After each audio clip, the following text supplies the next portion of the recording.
할렐루야. 오늘 아침 예배 오신 여러분을 주님의 이름으로 환영하고 축복합니다. 언제나 우리의 찬양과 우리의 예배의 대상이 되시는 유일하신 주님만을 찬양하며 나아가죠. 두 손 들고 찬양합니다. 다시 오실 왕 여호와께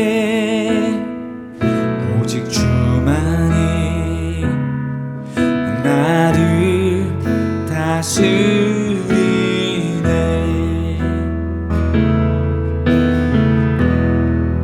나 주님만을 섬기리. 헛된 마음 버리고 성령이여 내 영혼 충만하게 하소서. 주님 앞에 내 생명 드리리라.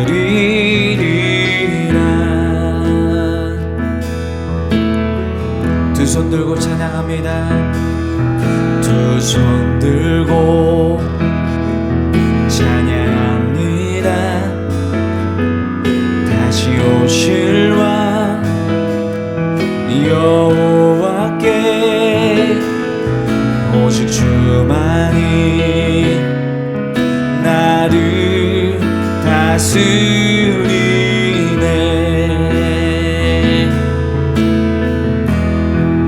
나 주님만을 섬기리. 헛된 마음 버리고 성령이여 내 영혼 충만하게 하소서. 나 주님만을 섬기리.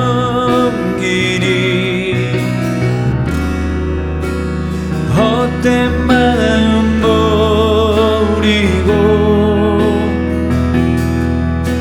성령이여 내 영혼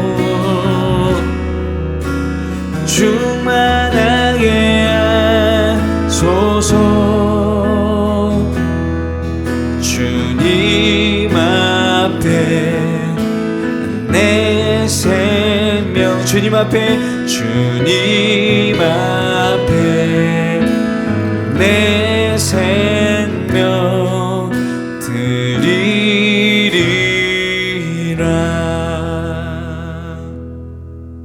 제7장.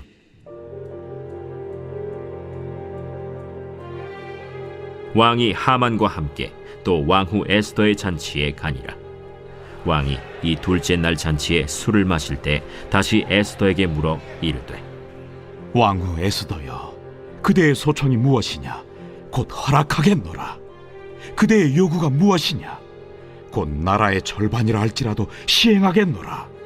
왕이여, 내가 만일 왕의 목전에서 은혜를 입었으며 왕이 좋게 여기시면 내 소청대로 내 생명을 내게 주시고 내 요구대로 내 민족을 내게 주소서. 나와 내 민족이 팔려서 죽임과 도륙함과 진멸함을 당하게 되었나이다. 만일 우리가 노비로 팔렸더라면 내가 잠잠하였으리이다.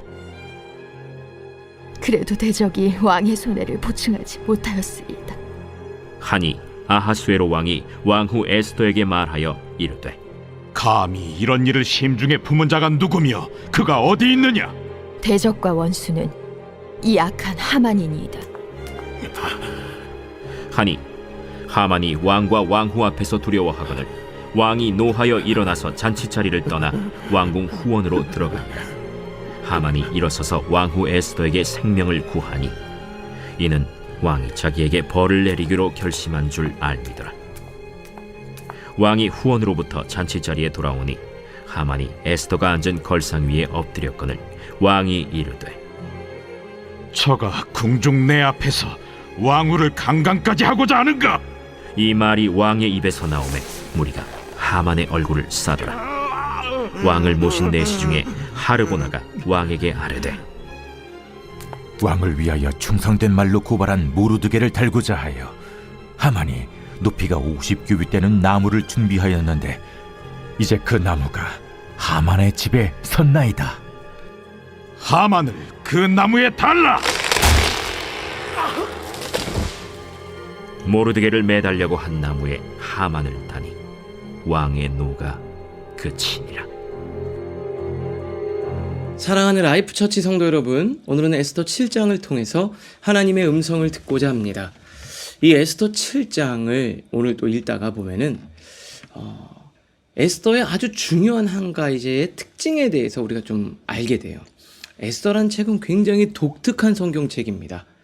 에스더 전체를 읽어도 하나님, 여호와라는 이름이 등장하지 않아요. 그게 언급이 안 됩니다. 한 번도 나오지 않아요.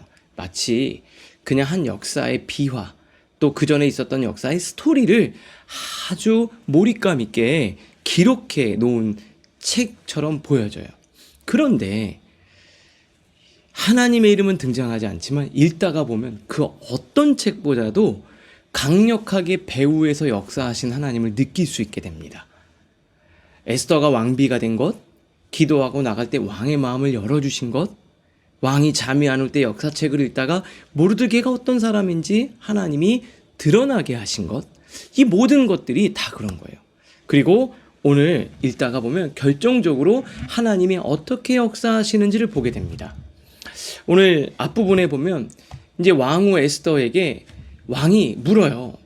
왕비여, 당신의 소원이 무엇입니까? 내가 나라의 절반이라도 줄 정도로 내가 당신의 소원을 들어주고 싶습니다. 그랬더니 이제 그 전까지는 침묵하고 있었던 에스더가 자기가 뭘 원하는지를 이야기를 합니다.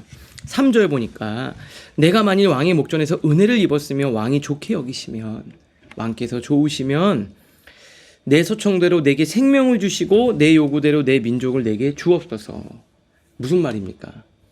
유대 민족을 다 죽인다는 건데, 그러면 저도 유대인이니까 저도 죽습니다. 저 살려주시고 내 민족을 살려주십시오. 너무 지혜롭게 그러면서 단호하게 잘 이야기를 하죠. 침묵해야 될 때가 있고 용기 있게 말해야 될 때가 있어요. 지혜는 때를 기다리면서 침묵하는 거라고 얘기했죠. 그러나 또한 지혜는 분명한 타이밍이 오면 과감하고 용기 있게 말해야 될 때가 있습니다. 침묵해야 될 때, 말해야 될 때를 구분하는 거예요. 이 때를 분간하는 게 지혜입니다. 여러분, 오늘 여러분들 하나님 앞에 기도하면서 지혜를 구하십시오. 하나님, 제가 침묵해야 될 때는 침묵하게 하시고 말해야 될 때는 말할 수 있는 지혜를 더하여 주시옵소서. 그러면 하나님께서 오늘 여러분들에게 그런 지혜를 주실 거예요. 믿음의 사람은 말할 때 말할 수 있는 용기가 있습니다. 성령님께서 그런 감동을 주세요. 오늘 여러분들에게 그런 감동이 있기를 주님의 이름으로 축복합니다. 그리고 이어서 왕에게 소상히 다 이야기를 해요. 이런 나쁜 짓을 누가 했나? 그랬더니 그게 하만이 했다라고 이야기를 해요. 5절에 보니까 아하수에로 왕이 에스더에게 말하되 감히 이런 일을 심중에 품은 자가 누구냐? 그가 어디 있느냐? 이렇게 얘기를 하니까 6절 대적과 원수는 악한 하만이니이다. 이렇게 얘기를 하는 거예요. 하만의 정체가 드러났죠. 여러분, 하만이요, 세상을 다 좌지우지하고 유대인들의 생명을 쥐락펴락하는 것 같아요. 이 하만 한마디 때문에 유대인들이 다 죽게 생겼어요. 그런데요, 인간의 생명은 하나님이 주관하고 계시는 거예요. 이 하만이 이런 것들을 다 준비했지만 하나님께서 정의를 세워가시는 것을 우리는 보게 됩니다. 두 번째, 하나님의 정의는 무너지지 않는다는 거죠. 결국 하만의 정체가 탄로나고 하만의 그 악한 계획은 하나님의 선한 손길 안에서 무마가 됩니다. 그리고 다시 정의가 세워지죠. 너무나도 은혜가 되지 않습니까? 바로 이게 우리 여러분들의 삶의 모습이에요. 하나님께서 여러분들의 삶을 그렇게 인도하신다 이 말입니다. 하나님이란 이름이 눈에 보이지 않지만 보이지 않는 곳에서 하나님의 선한 손이 이스라엘 백성들을 지키고 계셨어요. 하나님의 선한 손이 우리 라이프처치 성도님들을 지키고 보호하시는 겁니다.